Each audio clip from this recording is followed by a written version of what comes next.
Did you know that in medieval Europe, painting veins on your skin was considered the height of elegance? Tonight, we're stepping into a world where lead makeup, plucked eyebrows, and vinegar-soaked cloths weren't beauty hacks. They were survival of the fanciest. But at what cost? Let's find out. Imagine the morning light filtering dimly through a castle's narrow, frost-laced windows. Outside, the chill clings to stone walls, while inside the air barely stirs. You've just stirred awake beneath layers of coarse wool and perhaps the scratch of fur pelts. Not exactly a cozy, modern comforter. But there's no time to linger. As a noble of the medieval era, breakfast isn't your priority. No, your first task is far more peculiar by today's standards. It's time to prepare your face for the day, transforming it into a mask of ghostly elegance, pale enough to convince a passing stranger you've lived a life wholly untouched by labor, sunlight, or really any form of physical exertion.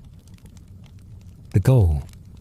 To appear almost unnaturally pale, as if your skin was not just porcelain, but the kind of porcelain that's been sitting on a shelf in an overcast room for decades.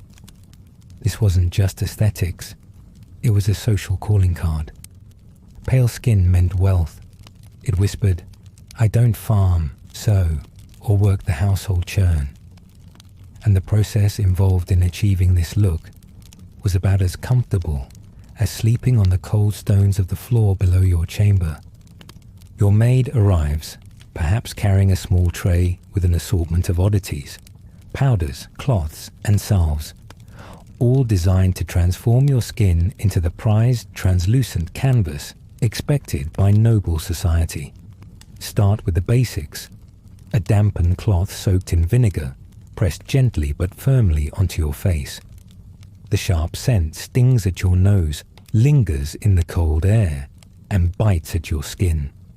This is supposed to exfoliate and cleanse, but it leaves behind a redness that feels anything but noble. No matter.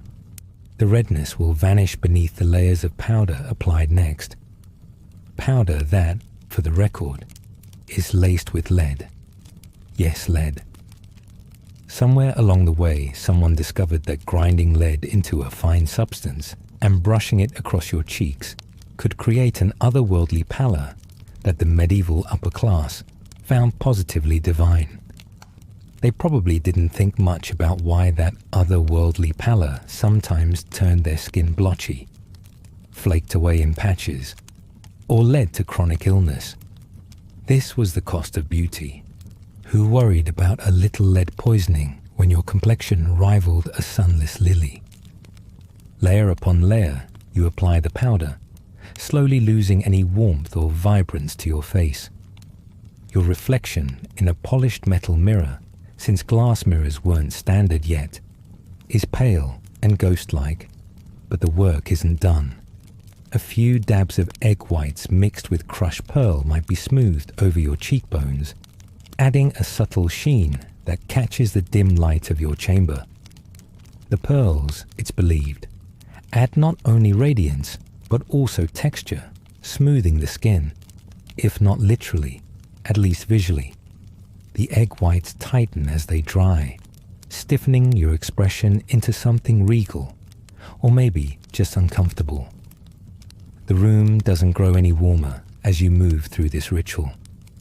The draft knifes its way through the cracks in the stone, and the scent of vinegar, egg, and powder hangs around you. But this process is slow and methodical. Every step matters. Every detail of your face, immaculate and without a single freckle or sunspot, whispers to the world that you belong here, above the chaos of the peasantry. You avoid smiling, as the stiffness of your skin and the texture of the lead beneath it might crack or flake.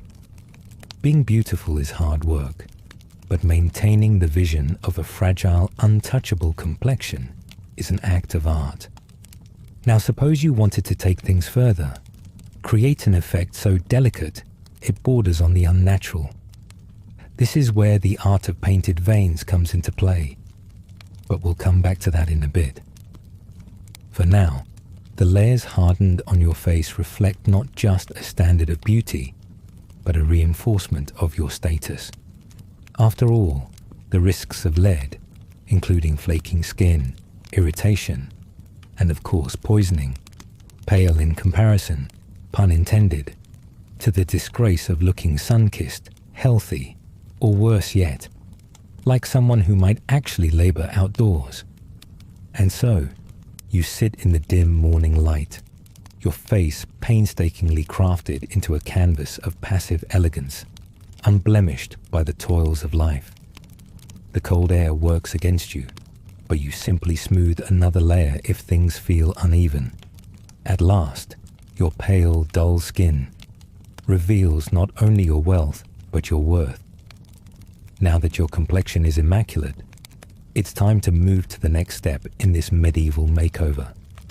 Imagine removing something almost every modern guide to beauty encourages you to keep intact: your brows. Because as you're about to learn, in this world, the eyebrows are not just brushed aside, but plucked, erased, and reduced to nothing more than an inconvenient distraction. What if the most distracting, offensive thing about your face wasn't your complexion, or even a blemish? It was your eyebrows. In the Middle Ages, those hairy arches above your eyes weren't celebrated or groomed into bold, expressive statements. No, they were considered a problem, a flaw, something to erase entirely, and if possible, push them so far back they practically disappeared into your hairline, or what used to be a hairline. That's because medieval beauty standards declared a smooth, high forehead to be the ultimate status symbol, a mark of intelligence and nobility. It wasn't enough to merely have a prominent forehead. You had to sculpt it. If it required sacrifice, well, that just proved how committed you were to looking the part. Let's set the stage. You're standing in front of your polished metal mirror. Again, we're not quite at the level of glass mirrors yet. Assessing the overgrowth nature handed you. Eyebrows, hairline, all weeds in need of taming. The tools you rely on are basic: a pair of sharp tweezers and a small pouch of homemade paste that will soon get dangerously close to your skin. The first step is brutal: plucking each individual hair from your brows. You don't stop at shaped. The goal is absolute removal. Every single strand must go, leaving behind a smooth, barren plane of skin. The process is as painful as it sounds, especially without numbing creams or soothing serums. But pain is secondary. Beauty is sacrifice, and apparently, so are your nerve endings. The next task, the one that takes commitment to a whole new level, is pushing back your hairline. Now, your hairline might already sit at a place you find perfectly reasonable. Not in this era. Here, it's considered entirely too low. The higher the forehead, the closer to perfection. Or at least, to reflecting a fashionable blend of elegance and intellectual superiority. Medieval women didn't just stop at tweezers either. They enlisted the help of depilatory concoctions, many of which would land today's chemists in a panic. A popular formula included a mixture of quicklime and cat dung. There's no delicate way to describe this. It was exactly as unpleasant as it sounds. Quicklime, a substance that can corrode flesh if left on too long, wasn't something you casually dabbed onto your hairline. And no guarantees came with your cat dung blend either, except for maybe the lingering smell. Some recipes suggested soaking leeches in vinegar and applying them to the desired areas. At best, this might soften the skin and coax a few hairs to release their hold. At worst, well, you'd be left with irritation, burns, or, if you are unlucky, scars marking where your attempts at beauty went a little too far. The process required a level of perseverance that went unquestioned because, frankly, these standards were non-negotiable. What's even more absurd is that this wasn't done out of personal vanity alone. It was a societal mandate. The high forehead proclaimed your refinement, your intelligence, your belonging in the class of people who didn't just think, but thought deeply. The larger your exposed forehead, the larger your reputation as an intellectual, at least in theory. This isn't just something historians reconstructed from vague descriptions. If you look at the art from this era, it's all there. Portraits depict women with impossibly smooth foreheads that climb so high they seem almost exaggerated. Their faces appear elongated, serene, and untouched by thought of farm tools or domestic chores.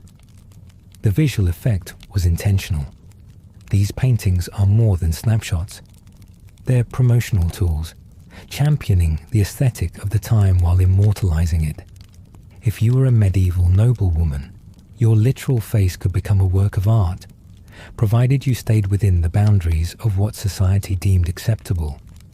And acceptable meant no eyebrows and a forehead that started somewhere near where your scalp ends today. This standard wasn't limited to paintings, though.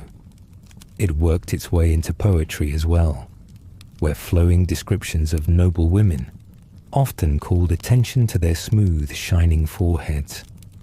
Untouched by the ravages of unruly hair, these were women who, according to the verse, embodied purity and elegance, strengthened by their ability to endure the physical trials necessary to achieve this look. The high forehead didn't just look cultivated, it was cultivated, speaking volumes about a woman's commitment to the ideals of her class. It was a way to visually separate the elite from the commoners, whose eyebrows and hairlines remained in their natural state, unconcerned with notions of status or beauty. To take this one step further, fashion played a supporting role. It wasn't just enough to pluck and depilate. Your wardrobe also had to emphasize the beauty of your bare, gleaming forehead. Tight-fitting hoods were popular, pulling the scalp backward to expose as much of the upper face as possible. These hoods not only framed the face, but also concealed the edges of any hair that might poke through. And then there were the hennins, the famous cone-shaped hats you've likely seen in fairy tale illustrations. These headpieces exaggerated the vertical lines of the face, drawing the eye to the smoothness and height of the forehead and away from anything as trivial as missing eyebrows. The higher the hennin, the higher your status, a literal elevation mirroring the figurative one provided by your hair removal efforts. But all of this came at a cost.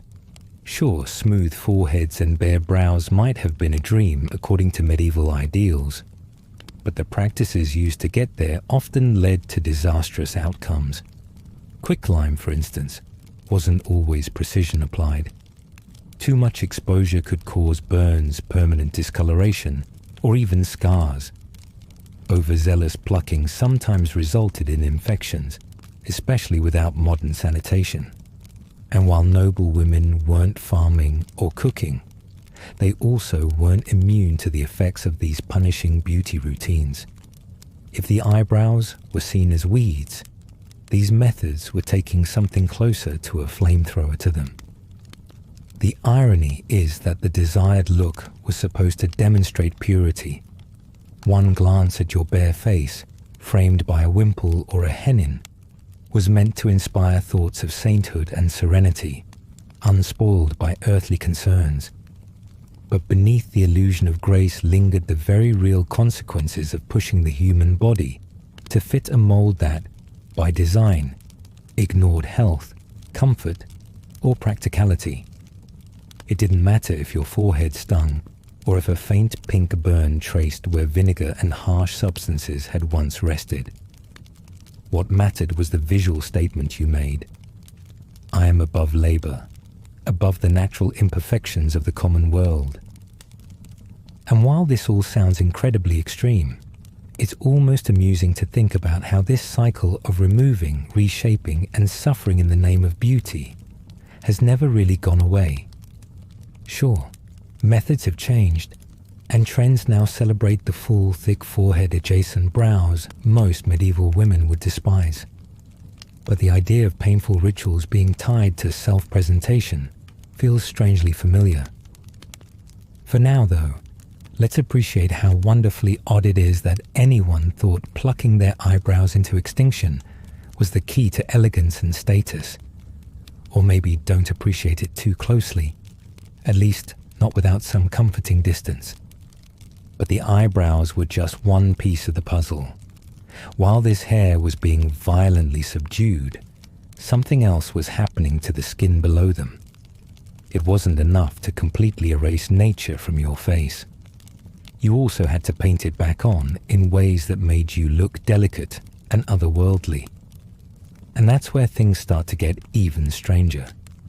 You've made your forehead a canvas. Now it's time to pick up the brush and add a few finishing touches. Namely, something you probably wouldn't expect: veins. Yes, drawing veins on purpose to make your skin look impossibly refined. But we'll get to that. Assuming your skin's not already stinging from the quicklime, would you ever take a tiny brush and start painting veins onto your skin? Sounds ridiculous, right? But in the Middle Ages, this was far from strange.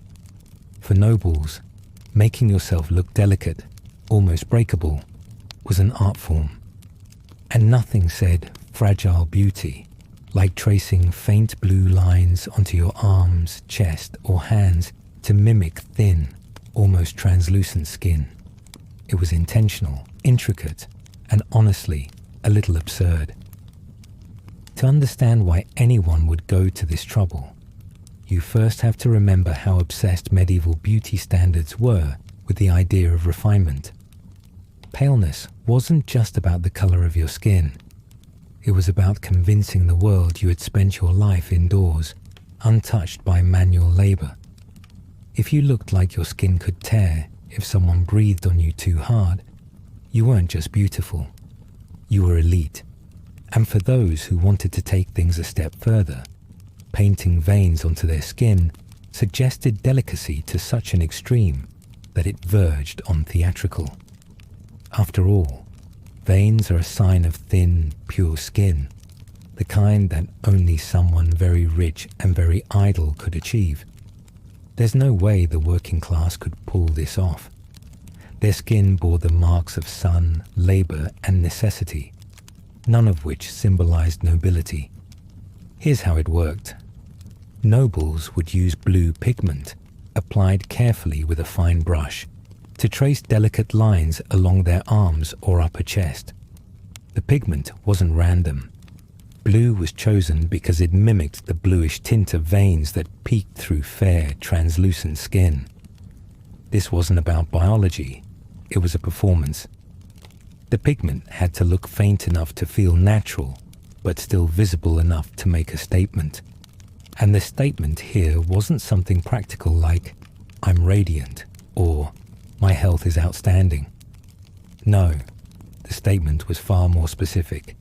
"I am too fragile and mystical to chop wood or knead bread." The layering of painted veins went hand in hand with other beauty rituals, of course. Consider this. Your complexion had already been caked with lead powder to ensure not a speck of natural color showed. You had likely pressed egg whites and crushed pearls onto your face for an extra sheen. If the goal of all this effort was to make you look closer to an otherworldly being than a functional human, delicate veins completed the picture. It was one more detail that blurred the line between reality and unattainable ideals. And as strange as the practice sounds, it had a lot of support from medieval literature. Poetry from the time is filled with flowery descriptions of women whose beauty was compared to the palest of things.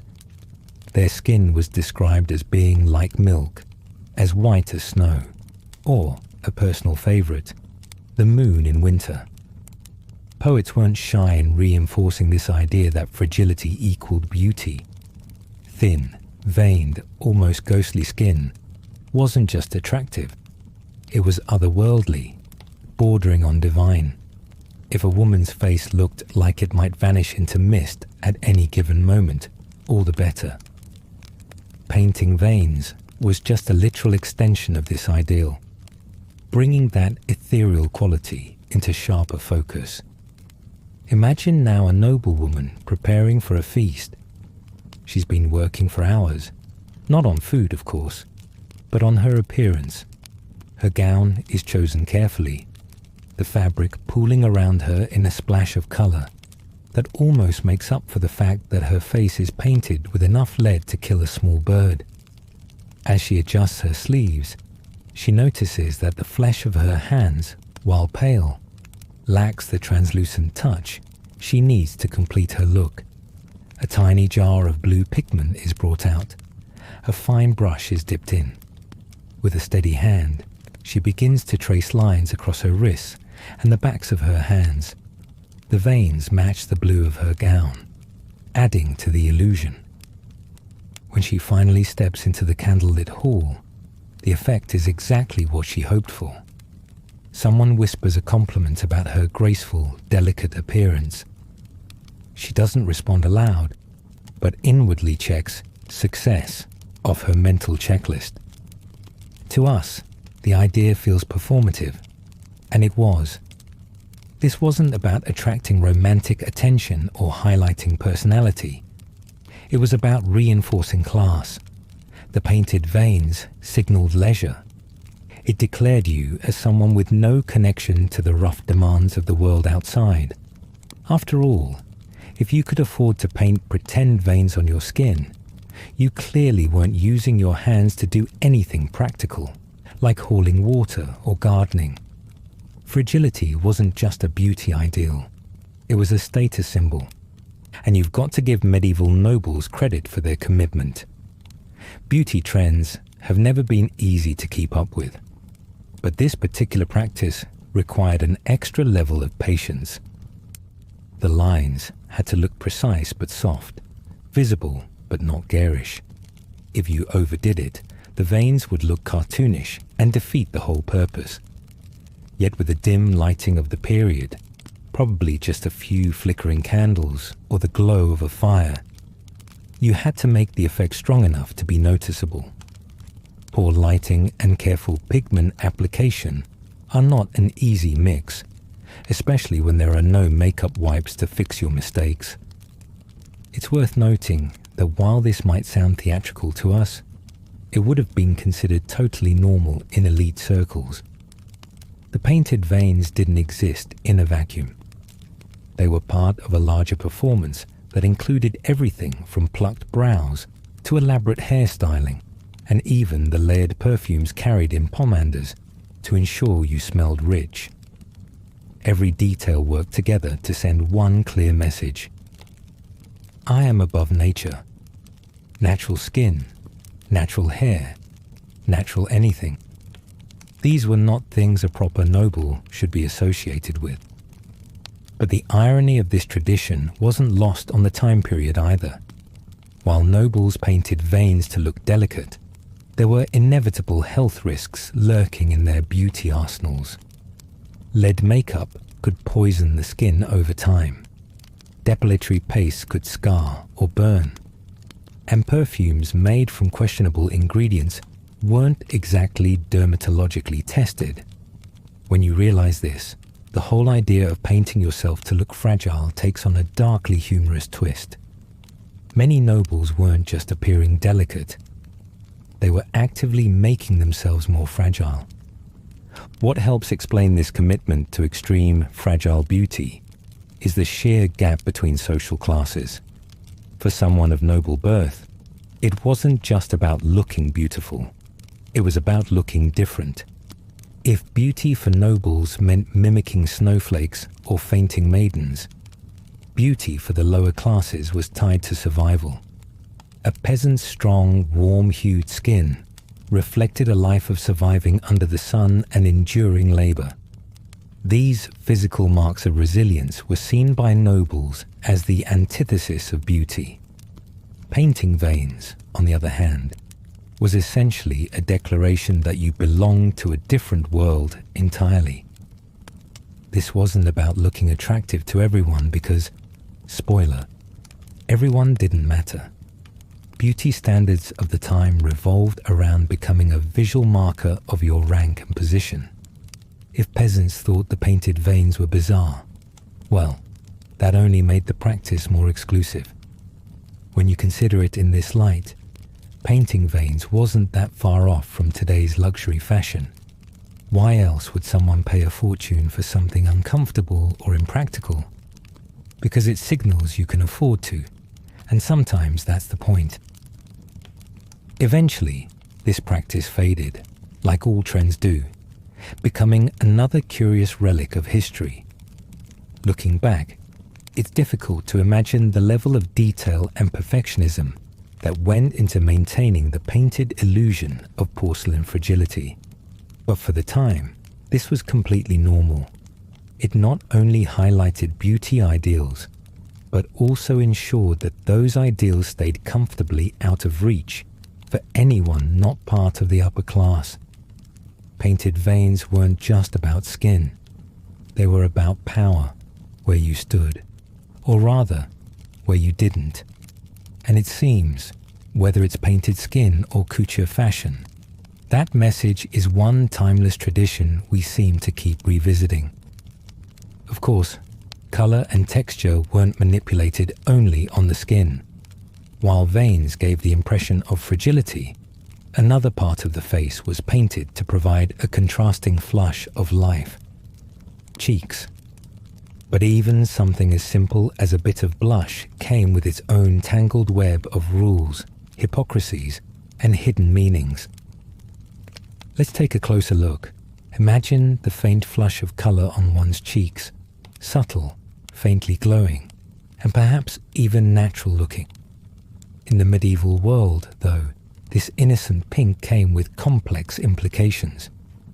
Rouge, the soft touch of red painted delicately onto the skin, was far more than cosmetic. It was tangled in morality, class, and even religion. Yes, in this era, a touch of blush could make you appear youthful, vital, and virtuous. Or, if you weren't careful, just downright sinful.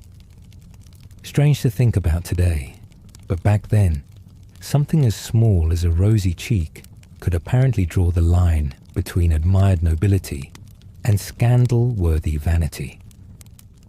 Here's the thing. Medieval beauty was layered, literally and socially. Rouge played a subtle but significant role in appearance, enough to mark women as desirable yet chaste, at least outwardly. But there were rules. The church, which influenced just about everything in that time period, wasn't exactly thrilled about people tampering with their God-given looks. Enhance your natural features, and you could be seen as prideful or worse, seductive. Vanity is the devil's work, and all that. Still, nobles were skilled at finding loopholes. The unspoken rule: makeup was fine, as long as you pretended you weren't wearing it. To get that soft, rosy glow, medieval noble women turned to whatever nature provided.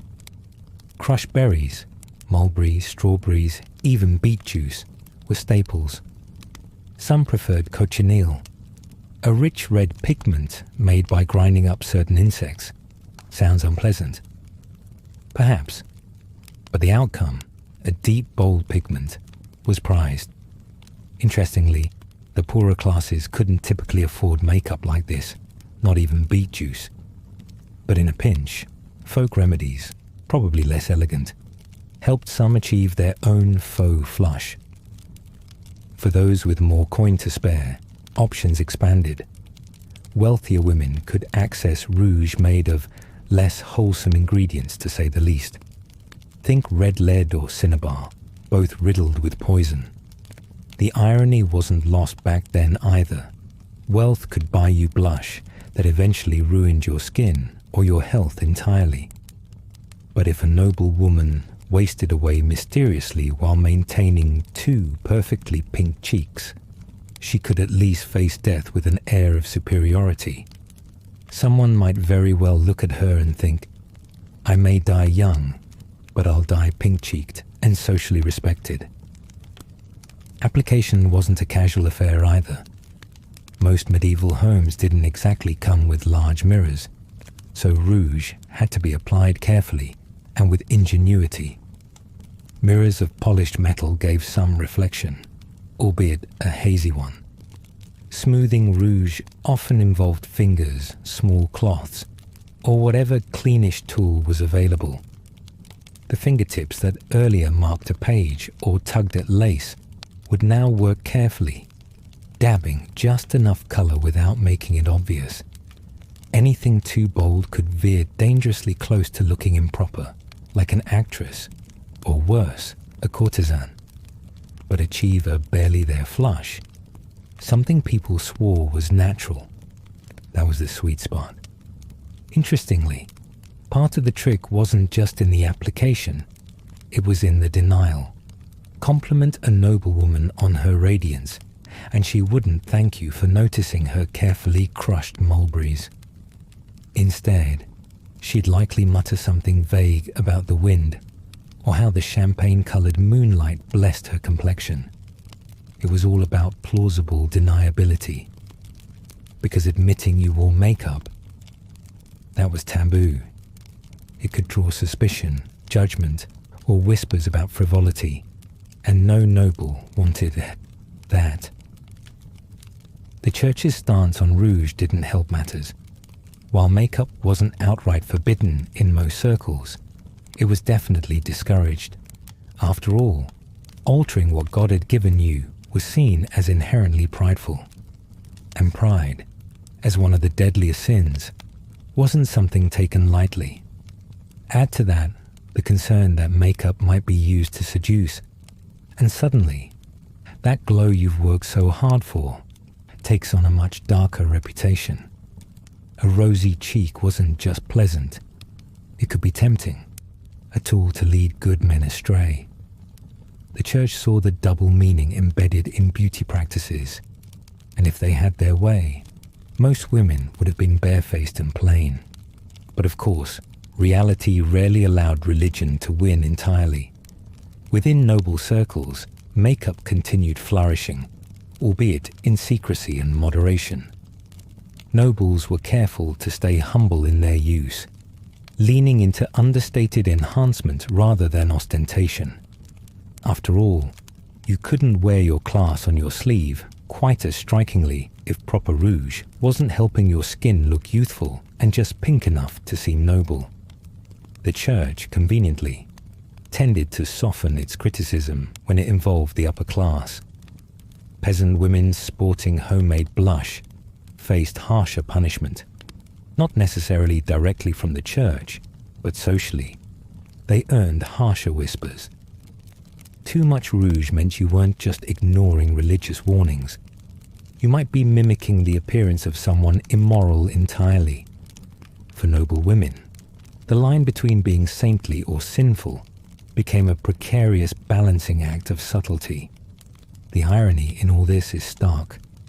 This soft, flushed look, associated with youth and health, directly contradicted some of the more damaging components in these beauty regimens. Lead or cinnabar-based rouge may have delivered amazing pigment, but when prolonged use led to skin degradation, it became harder to maintain the natural illusion of vibrance. Women also had to walk a fine line between compliment and criticism. Too little blush. You might seem cold or sickly, out of step with burgeoning beauty ideals. Too much. Now you're attracting the wrong kind of attention. Interestingly though, while women bore the brunt of societal beauty rules, they weren't the only ones concerned with appearance. Hair played its role, as did delicate necklines and gestures that reinforced docility. But makeup, particularly rouge, held symbolism deeper than vanity. It spoke of survival, youth, and even fertility. Blushing, naturally or not, was tied to life force. This wasn't an era of constant medical reassurance or health familiarity. Red cheeks, a strong pulse. They were desirable signs. But what a strange contradiction it must have been to paint vitality while slowly poisoning oneself in pursuit of it. And there's another layer to this cultural obsession. As wild as it sounds now, rouge wasn't just a tool for beauty. It became theatre in a way. The act of denying its use, the ritual of careful blending, and the whispers of those who noticed it all reflected an unspoken agreement about how beauty should function. It wasn't simply about individual vanity. It kept class distinctions in place. The wealthy not only had access to better makeup ingredients, but they had the luxury of time to perfect the application. The poor didn't. A farmer couldn't spend an hour smoothing cochineal into her cheeks. Not that she was likely to afford crushed insects in the first place. This dynamic made rouge a quiet symbol of privilege. You wore it to display your social place, but hid it to avoid crossing into vice. Too much improvisation or too bold a hue could send the wrong message entirely. The ideal woman was modest yet beautiful, refined but virtuous, an impossible loop of social expectations that left little room for error. One false brushstroke could push you into a category you didn't belong in, perhaps as a woman of scandal, or even worse, one emulating French courtiers with their extravagance. For medieval nobility, that fine line between subtle elegance and outright disaster must have been exhausting to walk daily. Yet, despite its dangers and contradictions, rouge stayed popular. After all, the face without it often appeared washed out beneath the pale powder crafted so meticulously to hide natural skin tones. It became essential to layering an already unattainable look, one that said, "I am young, alive and virtuous," even if very little about the process to achieve it was natural. Rouge filled a stark void, adding warmth to complexions that had eradicated every shred of vitality with lead and vinegar-soaked layers. In that sense, it became integral to completing the illusion of nobility itself. And while you might think applying blush is a simple step in a beauty routine, in medieval Europe, it was anything but. Every dash of rouge came with unspoken codes. You shouldn't wear it too visibly, yet without it, you might appear unrefined. It whispered just enough life into a long-dead look while drawing the gaze back to a noblewoman's face, as if to confirm her status, vitality, and marriage prospects. It's strange to consider now, but even something as simple as a bit of blush carried as much weight as the tightly wound coiffures or the towering hennins perched atop women's heads. Of course, rouge wasn't the only way to manipulate nature into submission. While cheeks were painted with delicate reds, hair, specifically the color, was carefully managed to shine with a brilliance befitting the upper class. Because if there was ever a head-turning statement in medieval beauty, it was golden hair. Let's turn our attention upward now, to the crowning glory of medieval appearance, blonde locks. How much effort did people put into controlling the color of their hair? You'd be surprised. Blonde hair. In medieval Europe, this wasn't just another hair color. It was a beacon of virtue, youth, and unattainability. The gold standard, quite literally. Blondness carried symbolic weight, and everything about it tied back to power, class, and morality. It's no coincidence that even the Virgin Mary herself, despite every geographical and historical inconsistency, was often depicted with flowing blonde hair in medieval art. Blonde wasn't just a preference, it was a statement, a cultural requirement steeped in religious symbolism. And of course, like any unattainable standard, it led to some truly bizarre and time-consuming efforts for anyone not naturally gifted with golden locks. Most women in medieval Europe didn't wake up with these angelic tresses, so they created them. One method to lighten hair involved washing it with mixtures made from saffron, chamomile, honey, or even ash. Sometimes people would opt for something a bit more potent, like lye or even urine. Yes, urine. While there's no clear detail provided on whose or what kind, a debate probably best left unexplored, it was believed to enhance the lightening effect. After applying whichever concoction was in vogue, the woman had to sunbask, sitting outdoors with the solution coating her strands as the sun worked its magic. This wasn't an afternoon of casual lounging though.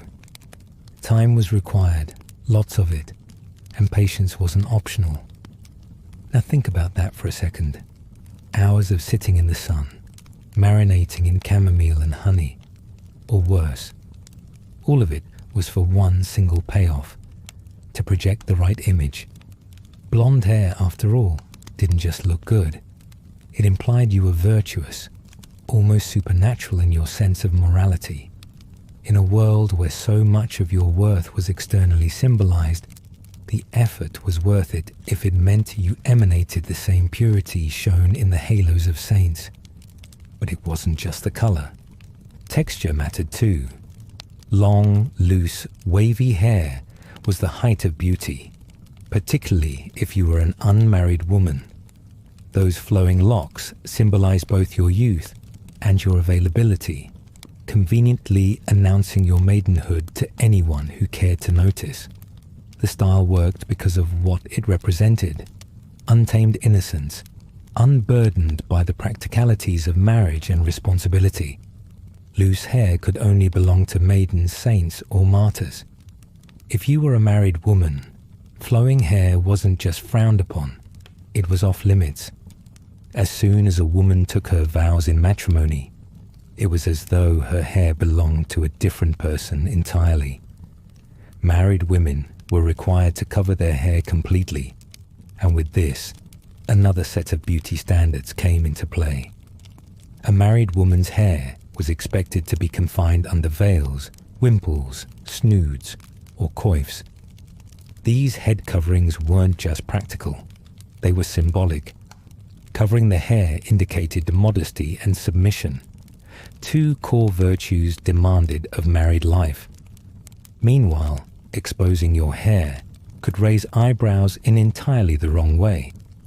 Walk around town with your hair loose and uncovered, and people might mistake you for something far worse than a rule breaker, say a courtesan, or even more damning French. Despite the rules, head coverings still offered married noblewomen the opportunity to show off, just indirectly. Veils and hoods became elaborate, decadent monuments to wealth and status. Veils could be starched into striking shapes, while nets edged with gold thread or silk coifs adorned with tiny jewels brought glamour to the otherwise modest appearance. Some women wore silken cages for their braids, accessorized with pearls, ribbons, or even tiny bells. In this way, the hair underneath became less important than the display surrounding it. These coverings also served practical purposes.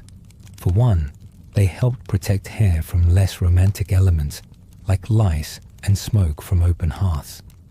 But they also acted as a reminder of a woman's transition role in society. Unmarried women displayed their hair proudly. Married women covered it as a sign of their new restrained station.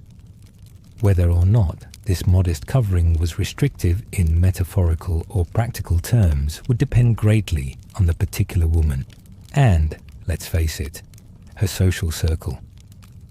As always though, some rules were bent without outright breaking them. While full hair covering was non-negotiable for married women, there are plenty of stories about those who might let a delicate wisp or curl escape from beneath a veil. This wasn't rebellion, it was strategy. Such subtleties allowed noble women to present themselves with just enough allure to hint at beauty, while avoiding explicit accusations of impropriety. Some head coverings even used translucent fabric, adding a playful touch of mystery. Technically, the women were following the rules, but they weren't above finding creative ways to be admired while doing so. After all, if you'd spent hours basking in the sun with saffron-soaked braids, why let your effort go unnoticed? Of course, these maneuvers reinforced how tightly beauty and social rank were intertwined. Blonde hair, the lighter, the better, was exactly the sort of luxury look impossible for lower classes to achieve.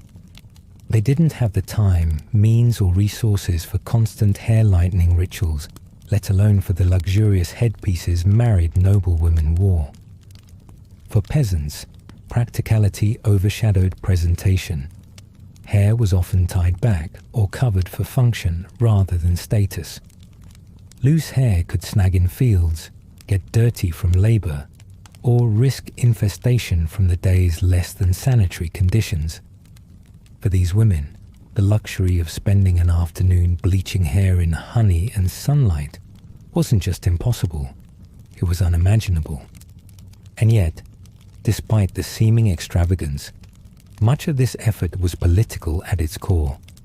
Hair was a currency that reflected not only personal beauty, but also moral and social standing. A noblewoman's golden, carefully managed locks showcased her ability to adhere to societal expectations. The moment she chose, or was forced, to cover her hair, her headwear became her expression of status. The whole system fed into the rigid order of society, ensuring that even something as personal as hair fell into predictable hierarchies. What's especially interesting is how this obsession with symbolic beauty coexisted with practicality. The effort to lighten hair spoke to an idealized image of youth and power. But the moment a woman crossed the threshold of marriage, her beauty was wrapped tightly under layers of modesty. Blonde hair may have inspired art and poetry, but in real life, most women's bright locks weren't even visible to the public. Somehow, medieval society managed to both demand perfection and hide it at the same time. Still, the lengths women went to didn't fade. Blonde hair remained a prize standard, a reminder that virtue, beauty, and wealth could all be communicated through a single, coveted hue. Whether shimmering in the light before a wedding or hidden beneath a veil among nobility, the effort required to maintain such a standard never eased. The image of golden hair lived on in portraits and religious iconography, suggesting a divine essence even if practically the ideals fell short. But as much effort as noble women poured into lightening their hair and decorating their veils, hair wasn't the only feature that reflected their rank. Fashion played an equally critical role, not just in showcasing beauty, but in reshaping it. That wobbling tower on a noblewoman's head, it wasn't just for fun. It carried as much symbolism as the hair it concealed. Hair may have been gilded perfection, but what adorned the crown sometimes told an even louder story.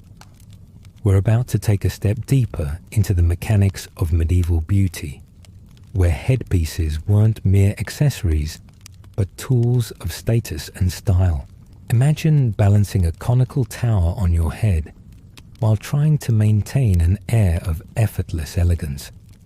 That's exactly what many noble women of the Middle Ages did when they donned the iconic hennin, a 2-foot-tall cone-shaped hat designed to communicate one thing: status.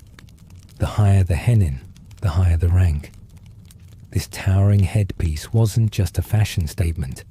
It was a literal display of wealth, privilege, and the ability to spend hours perfecting an accessory so impractical that it was nearly impossible to get through your day without bumping into a doorway or twirling someone's veil around the nearest chandelier. Hennins were more than just oversized hats.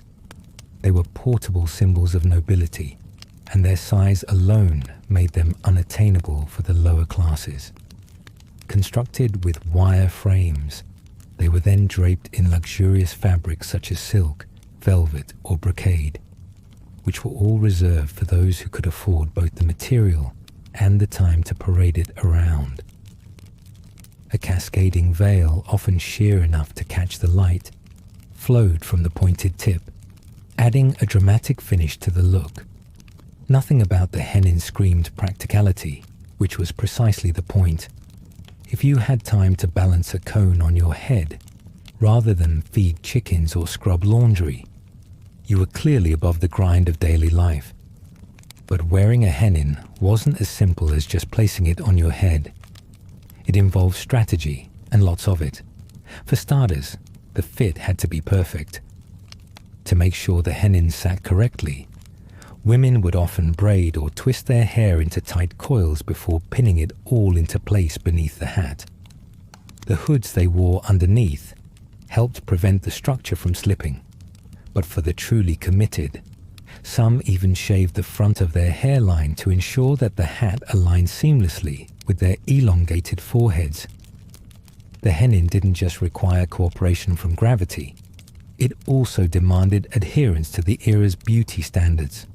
It doubled as both a crown of rank and a facilitator for showing off those prized high foreheads, which were thought to enhance intelligence and elegance. Form and function medieval style. The styles didn't stop with the hennin either. Variations popped up across noble circles, offering creative twists on the same theme of elaborate headwear. The butterfly hennin, for example, spread its veil like delicate wings, radiating an ethereal quality. Other designs, like heart-shaped escapons, basically 2 croissants glued to your head, pushed geometry to the limit of what fabric and framing could achieve. In every case, the role of headwear remained the same: amplify the forehead, heighten elegance, and show off your social standing. These designs weren't made for convenience. Their grandeur defied the logic of practicality entirely, proving you weren't tied to mundane tasks or manual labor. The effort to maintain this kind of headwear was extraordinary. Take, for instance, the sheer logistics of living with a hennin on your head. Every move, sitting at a banquet, passing through narrow doorways, or even turning your head, became an exercise in spatial awareness. Imagine trying to have a casual conversation, or lean in for a soft-spoken word, only to knock your hennin on a guest's shoulder, or drag your floating veil into someone's bowl of pottage. The weight of high fashion wasn't just figurative in this case. It was hilariously literal. While the hennin catered to the avant-garde tastes of the wealthy, more modest head coverings served a different purpose for married women. Veils, linen caps, and layered wraps all played a role in modesty and function. Covering one's hair wasn't just a fashion choice. It was a moral obligation. Married women were expected to bundle their hair away from public view, communicating their virtue and adherence to societal expectations. A modest veil didn't simply say, "I'm married." It said, "I understand my responsibilities and my beauty belongs to the sanctity of matrimony." For some, this shift was symbolic. Loose, flowing hair was tied to the carefree image of maidenhood, while the covered head reflected the discipline and restraint of married life. That said, if you think these headpieces were boring, you'd be mistaken. Even the most practical coverings had their flair. A noblewoman might wear a close-fitting linen coif pinned beneath a gauzy veil, which was itself adorned with elaborate embroidery or tiny pearls. Some veils were starched into shapes, bending into geometric displays that drew attention with subtle sophistication. Accessories like nets or cages, often made of gold threads or decorated with jewels, added an extra touch of wealth to what might otherwise seem like a utilitarian necessity. And while the practical goal of protecting hair from lice, dirt, and smoke was always there, the symbolism couldn't be ignored. Every stitch and pin whispered, "I may be modest, but I'm still magnificent." The combination of artistry and status was most apparent during formal events. Picture a noblewoman preparing for a feast. First, her hair is pinned, braided, and possibly shaved to make room for the hennin. Then each layer is added with care. A veil pinned here, a jewel-encrusted net draped there. The hennin itself becomes the cherry on top of this couture masterpiece.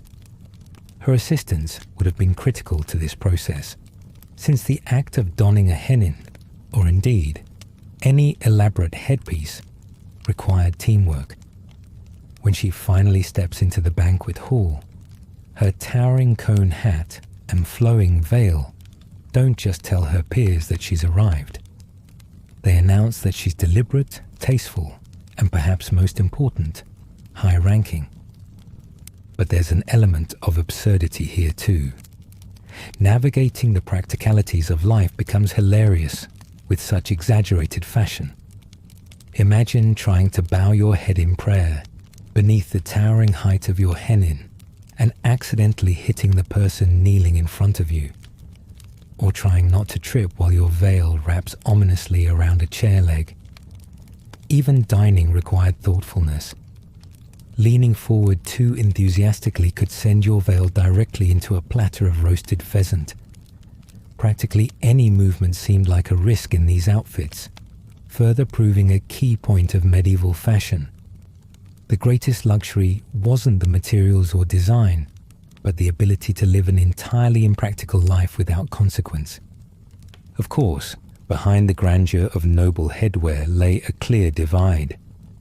Peasant women, who needed to prioritize function over form, didn't have access to these luxuries. Their head coverings were simple, often plain linen worn to keep hair out of the way while they worked. Practical, yes, but far from the statement pieces perched atop noble women's heads. This difference in headwear reinforced the same class distinctions woven through every medieval beauty standard. While nobles experimented with veils, layers, and extravagant shapes, the lower classes had to keep theirs simple and useful. You usually didn't see peasant women trying to starch geometric veils or balance heart-shaped headdresses while tilling fields. Interestingly though, not all head coverings were as restrictive as morality codes might suggest. In certain instances, noblewomen found ways to sidestep the rigidity of modesty. Translucent veils, for example, technically counted as covering the hair while still allowing others to appreciate the elaborate braiding or golden highlights beneath. A stray lock or loose curl might escape a rap, seemingly by accident, though often very much on purpose. These small acts of defiance didn't go unnoticed. They created a fine line between modesty and allure, allowing women to flirt, if subtly, with the idea of beauty, while adhering to most of the rules. Ultimately, headwear wasn't just about fashion or morality. It was a statement of identity, wealth, and rank woven into fabric, wire, and jewels. A hennin towering 2 feet into the air, or a well-pinned veil wrapped just so, could tell a stranger everything they needed to know about you before you even said a word. These accessories weren't just decorative. They were practical tools of symbolic communication, markers of a rigid class system that dictated every thread of medieval life. And while these veils and hennins painted a grand picture of elegance, beauty standards didn't end with what you could see. The next layer of medieval refinement was all about scent, an entirely invisible realm of beauty that noble women carefully cultivated. Because in an age of questionable hygiene, nothing sent a clearer message of status than the faint aroma of herbs and flowers. Let's talk about the scent of elegance next. There you are, a noble in medieval Europe. The morning routine is complete. Your skin is powdered to perfection, your hair neatly pinned or hidden beneath layers of elaborate headwear. But there's something left, a detail you can't overlook. Scent. After all, bathing isn't exactly a daily ritual. For most people, it's not even a monthly one.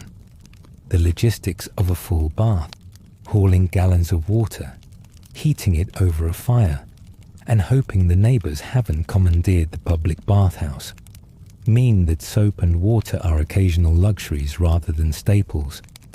So how did the upper classes manage to stay fresh, or at least keep up the illusion of it? The answer lies in the fascinating and sometimes odd world of medieval aroma management. Let's start with the basics. You're not so much cleaning yourself as masking the problem. Perfume gloves, scented handkerchiefs, and pomanders are your first line of defense. The pomander, a small metal sphere designed to hold fragrant herbs and spices, is more or less a portable air freshener you wear on your person. Think clove-stuffed ornament dangling from a chain or pinned discreetly to your clothing. Inside, the pomander might hold a mix of rosemary, cinnamon, sage, or dried rose petals.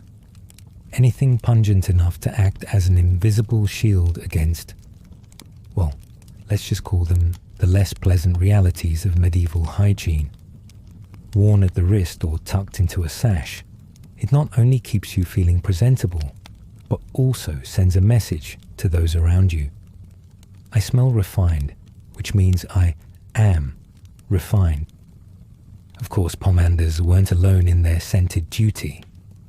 Perfume gloves came into fashion, another way to carry subtle fragrances directly on your skin.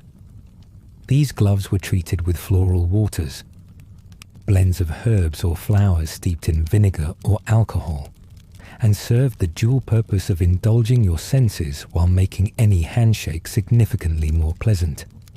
Scented handkerchiefs played a similar role, tucked away until the moment came to dab discreetly at your skin, or wave them in a moment of theatrical emotion. Everything centered around maintaining a constant, pleasant aroma, ensuring that the noble classes stayed distinct from the less fortunate, whose daily reality involved the unavoidable smell of labor and the outdoors. Speaking of labor, the key to staying fresh without baths was dry bathing, a simple enough process. It involved wiping yourself down with damp cloths or sponges soaked in floral water. It wasn't a full reset, more like spot cleaning for humans.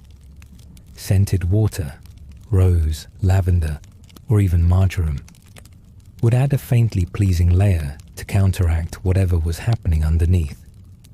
The effectiveness of this method was limited, of course, but in an era when full immersion in a tub of water could feel extravagant at best and life-threatening at worst, thanks to the fear of bad humors or, ironically, dirtied bathwater, it was better than nothing. We don't often think of medieval hygiene as creative, but it required ingenuity. The use of herbal sachets takes the idea of scent as armor to another level. Tiny pouches filled with fragrant herbs were sewn into undergarments or tucked into pockets, like medieval versions of potpourri, designed to combat body odors with a relentless optimism. These sachets might include lavender, cloves, or even thyme. Were they enough to completely mask unpleasant smells? Likely not, but they added a layer of fragrance that went a long way in tight social settings, like courtly dances, where proximity could make or break your reputation. Now, picture the scene. A grand hall lit by flickering candles, the air heavy with the scent of roasted meat and wine. You've prepared for this evening carefully. The pomander dangles gracefully from your hip. Your gloves exude faint traces of violets, As the music begins and the nobles take to the floor, there's an unspoken understanding among everyone here. If you've spritzed yourself with rose water before stepping into the room, you've done your duty. But a dance requires more. That's where the pomander comes in handy again. A quick lift to your nose as you spin through the steps lets you breathe in a perfumed reprieve. Not to mention, ensures that anyone near you is met with the carefully curated scent of wealth. The role of scent wasn't just practical. It tied directly into your perceived health.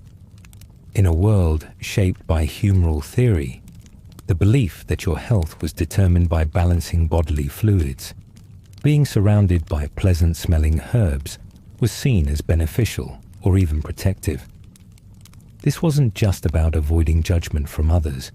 In some ways, it was about warding off illness. Foul smells were believed to carry disease, so to smell bad might suggest not just poor hygiene, but impending sickness. To keep your body fragrant was to keep it strong, or at least that's what they told themselves as clothes guarded their pockets and posies dressed their sleeves. Managing scent also reinforced social hierarchies. Staying fragrant took effort, time, and resources. Pomanders, floral waters, and perfume gloves weren't items for the everyman. They were luxuries afforded by the wealthy. A peasant might stuff herbs into her shoes or keep a sprig of lavender near her bed, but it couldn't compare to the perfumed accoutrements worn by the nobility. To smell good was to signal not only refinement, but also freedom from the world of hard labor. After all, if your hands reeked of garlic and wood smoke, it didn't matter how much lavender sachets you carried. Elegance was a full package deal, and scent could make or break the illusion. The obsession with aroma didn't stop at personal hygiene either. Nobles extended fragrance to their surroundings. Bed linens might be stuffed with dried herbs, creating a scented cocoon at night. Practical, yes, but also a careful declaration of one's elevated standards. Some individuals placed flower petals in their shoes, ensuring that every step released a subtle burst of fragrance.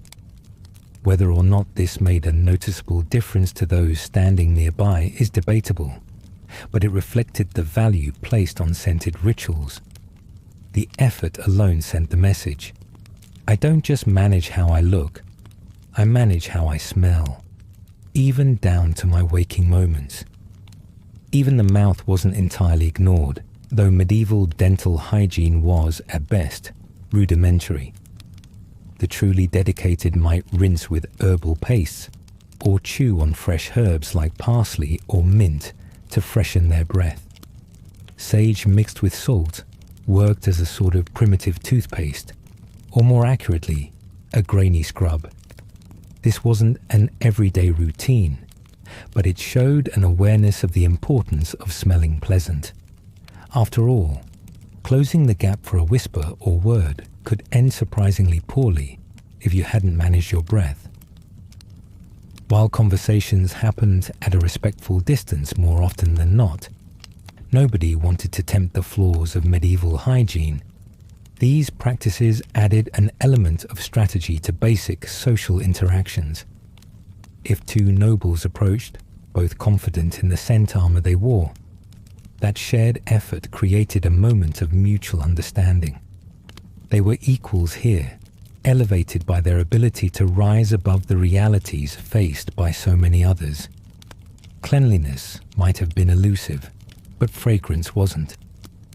Ultimately, the medieval obsession with scent wasn't just about survival.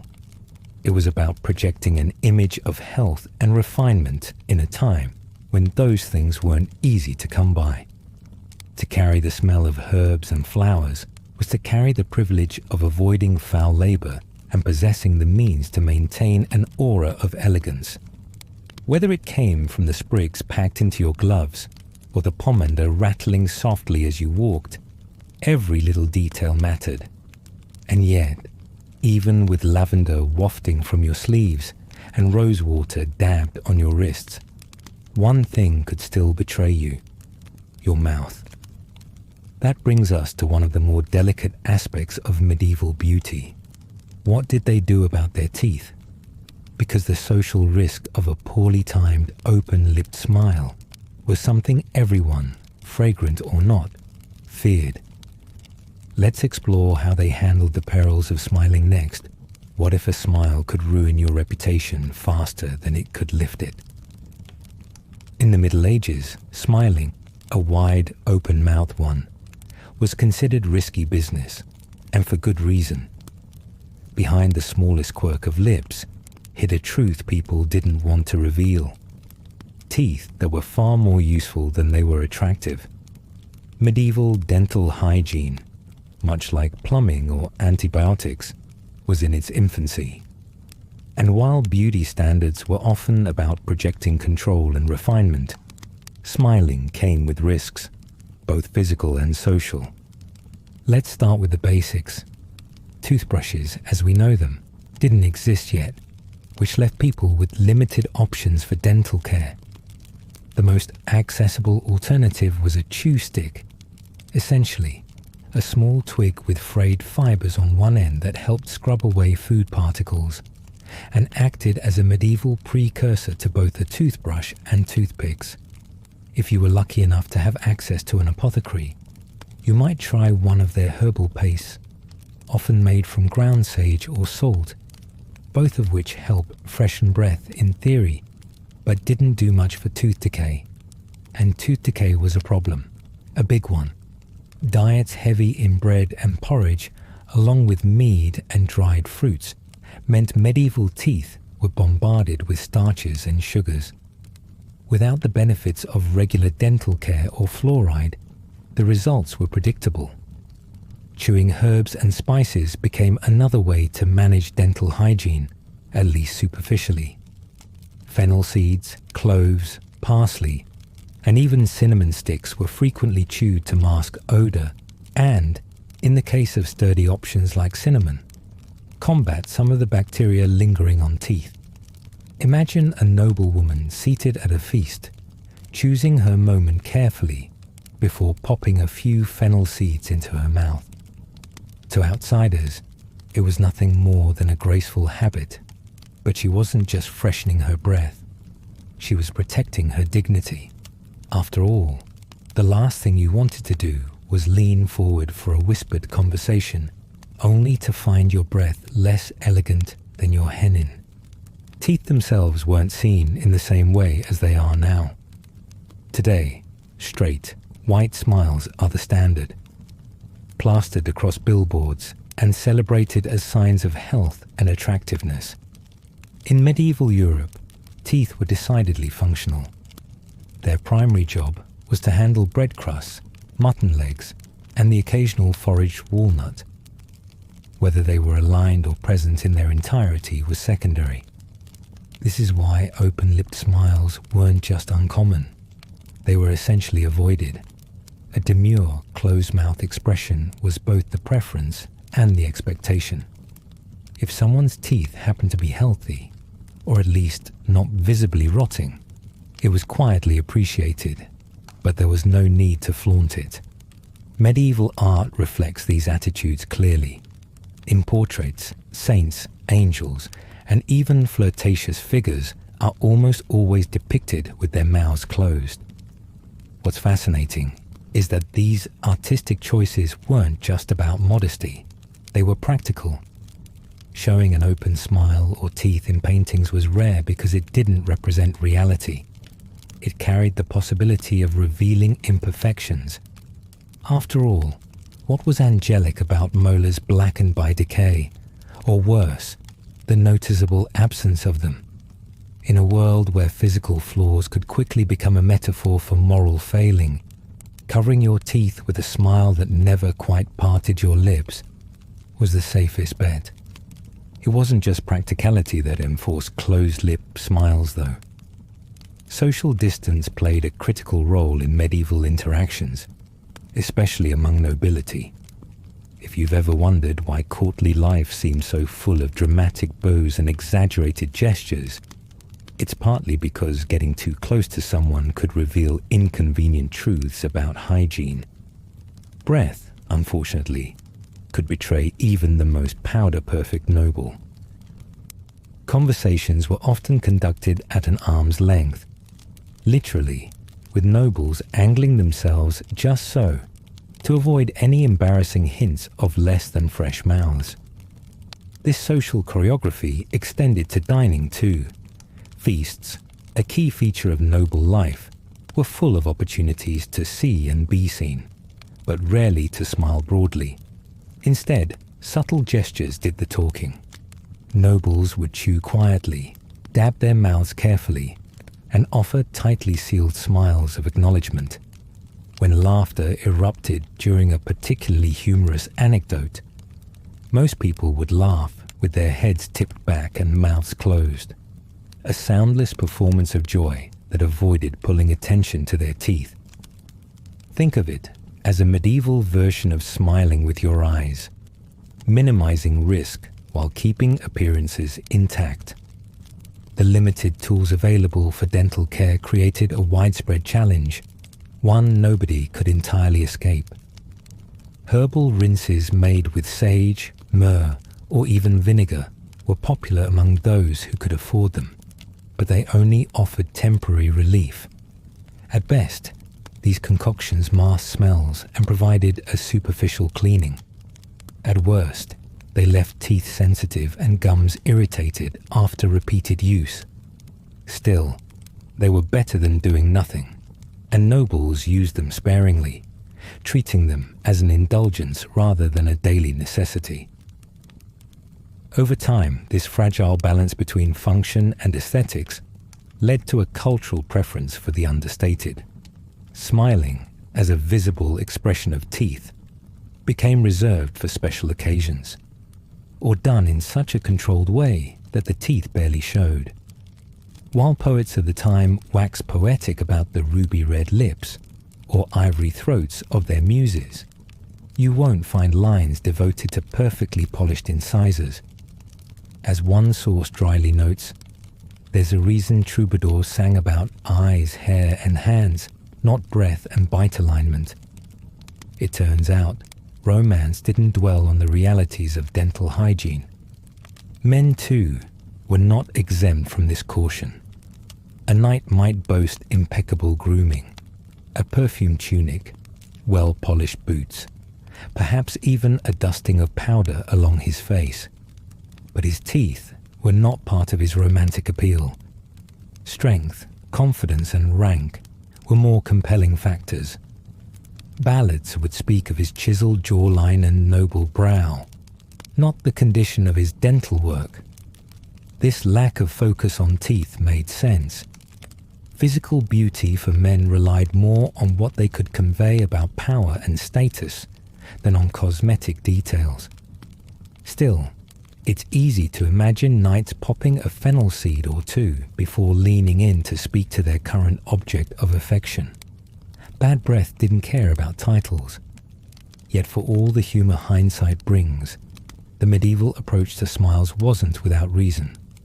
In an age where medicine was largely experimental and the line between life and death could hinge on an infected molar, keeping one's teeth hidden was as much a survival technique as it was an aesthetic preference. Tooth pain, after all, was no small matter. There were no anesthetics, no dental surgeries, and certainly no quick solutions. Losing a tooth could be excruciating, not to mention potentially life-threatening if infection took hold. Smiling less wasn't just a choice based on beauty standards. It was, in part, a reflection of the precarious realities of health. Ultimately, the closed-lip smile became the norm because it symbolized control over one's appearance, reputation, and to some extent, personal distance. Noble life was all about maintaining illusions, and nothing broke that illusion faster than an unwelcome glimpse of rotting teeth or a whiff of sour breath. From a safe, respectable distance, one could remain untouchable, serene, and composed. Up close, the reality might not align with the perfection that beauty standards demanded. And yet, as cautious as women and men were about revealing their teeth, they couldn't entirely escape the standards society placed upon them. Men in particular walked their own fine line, balancing the rugged persona of warriors with the subtle effort required to appear noble. Their appearance had to project strength, but it also needed refinement, leaving plenty of room for its own strange and specific beauty rituals. So, as we've explored the closed-lipped charm of noble women, let's now turn to noblemen, where beauty wasn't about fragility, but about blending effort with the illusion of effortless grace. To look effortlessly noble as a medieval man was both an art and an illusion. The ideal wasn't about brute strength or ruggedness. It was about refinement. Slender frames with broad shoulders, high cheekbones, and sharp jawlines were the upper-class dream. These features suggested a balance of capability and leisure, strong enough to wield a sword, but not so weathered that you looked accustomed to doing so. This was the subtle charm of medieval nobility, appearing as though greatness came naturally to you, even if you had to work quietly behind the scenes to achieve it. Consider the morning routine of a nobleman. Like their female counterparts, noblemen were deeply invested in appearance, though they'd likely never admit it. Their role was to project an air of effortless superiority, as though their looks were as inherent to their lineage as their titles. An average day might start with hair care. Hair was essential to framing the nobleman's face and projecting the desired blend of sophistication and strength. Shoulder-length locks were the standard, neatly groomed and often styled into soft, loose waves. Curls were especially fashionable, as they added a touch of controlled elegance. Natural curls were ideal, but if luck didn't bless you with them, a curling iron, a small heated rod, might make an appearance. Yes, even in a world filled with jousting and feudal conflicts, there was time to warm a curling rod over a fire. Hair wasn't left to chance alone. Herbal rinses made with rosemary, nettle, or sage were popular for adding shine and managing texture. The scent of these concoctions served a dual purpose, blending a hint of freshness with the illusion of effortlessness. The key here was subtlety. A nobleman could not appear as though he'd spent half the morning fussing with his hair, even if that's precisely what had happened. Clean-shaven faces or neatly maintained beards varied depending on the region and era, but the principle was the same. Every detail mattered. A man's beard was not just hair. It was an extension of his status and personality. A clean-shaven face suggested youthfulness and refinement, while a well-groomed beard signaled wisdom and authority. But the natural scruffy look, completely unacceptable. A beard that looked untamed could imply vagabond status, fine for a night on campaign, disastrous for a court appearance. The grooming process might involve oils to soften the beard and trim tools to keep everything orderly. Imagine sitting by the low light of a chamber while someone carefully snipped away uneven edges. Because yes, even in the absence of modern barbershops, precision grooming existed. Facial grooming wasn't complete without the skin itself. Noblemen applied powders to reduce shine caused by natural oils and to even out imperfections. These powders were often made from finely ground starch or chalk and could be dusted lightly across the face for a matte finish. Again, the effect had to look natural, as though you were simply blessed with perfect skin that managed to remain immune to hours spent beneath a velvet hat. Vanity was excused in the nobility, but only if it didn't look like vanity. clothing played just as crucial a role in constructing a nobleman's appearance. A great deal of thought went into tailoring the ideal silhouette. Padded shoulders emphasized broadness, while tunics cinched at the waist created the illusion of a strong yet lean figure. This contrast was essential. Too bulky, and you risked looking like someone who toiled in the fields. Too thin, and you might appear unfit for knighthood. The tunic was usually paired with a long cloak, often fastened with ornate brooches that hinted at wealth without straying into gaudiness. Every fold, every layer of fabric told its own story. This man was deliberate, composed, and above all, noble. A nobleman preparing for court wasn't just dressing himself, he was dressing the part. Picture him pulling on a tunic with padding sewn into the shoulders, the fit tailored just enough to show his posture without constraining his movement. Beneath it, a fine linen undershirt helped protect his skin from the heavier outer fabric. His squire, or perhaps a personal servant, might be standing nearby, brushing stray lint from his cloak, while the nobleman adjusted the high collar of his tunic. Once the clothing was in place, he'd focus on his hair, possibly running a mixture of oil and herbal rinse through it, before arranging the strands just so. If his hair naturally curled, great. If not, those heated rods might return, guided by a steady hand behind the scenes. After these preparations, you'd think the nobleman might feel a sense of victory. But no, the performance had only just begun. Now dressed and groomed, he had to carry himself in the manner expected of his station. A nobleman did not slouch. He stood straight, his chin raised just enough to suggest confidence, but not so high as to seem arrogant. His walk was deliberate, his stride smooth and measured as though he were gliding, a visual reminder that he was not accustomed to rushing. Even gestures were carefully curated. Raising a hand too quickly or gripping a goblet too tightly might betray nerves or anxiety, which were unbecoming for anyone of status. Every movement was honed to reinforce the illusion of composure and control. Of course, all of this preparation was both a reflection of expectations and a way of maintaining appearances within the rigid hierarchy of medieval society. A nobleman's presentation wasn't just about personal pride, it was about his role. He was expected to embody the ideals of his class, and those ideals were contradictory. He had to look strong, yet untouchable, wise, yet youthful. He had to give the impression that his sharp cheekbones and broad shoulders weren't just nature's gift, but a sign of divine favor.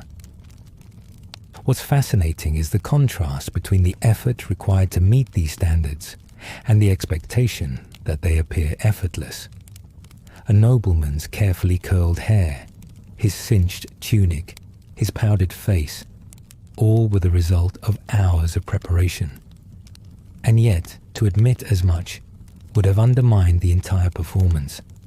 Nobility was, in many ways, an exercise in theatre, the art of doing everything while pretending to do nothing. The pressure didn't ease with age either. If anything, it grew more intense. Older noblemen had to balance their roles as seasoned elders with the physical expectations of youth. The strategies changed slightly. Clean-shaven faces became more common among older men, perhaps to soften their appearance. Hairstyles grew simpler, often brushed back to reflect wisdom rather than flirtation. But the underlying need to project control and refinement never went away. A nobleman, whether young or old, always bore the burden of keeping up the illusion that life and beauty came naturally to him.